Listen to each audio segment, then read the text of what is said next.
Друзья, сегодня Мотомир ведет репортаж из этого сказочного дубового леса с необычным мотоциклом. На улице минус 18, и мы на итальянской Gilera March, основном армейском мотоцикле итальянцев с приводом на колесо коляски.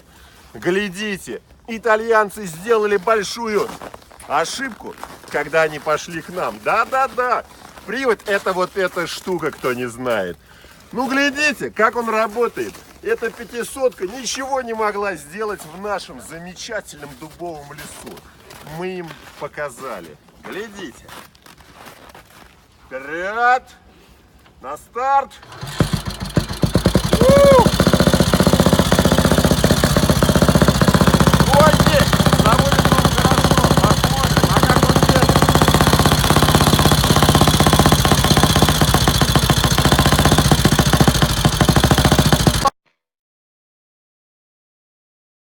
Друзья, вторая серия с Gilera March. Глядите, сцепление налажено. Ключ на старт. Заводим!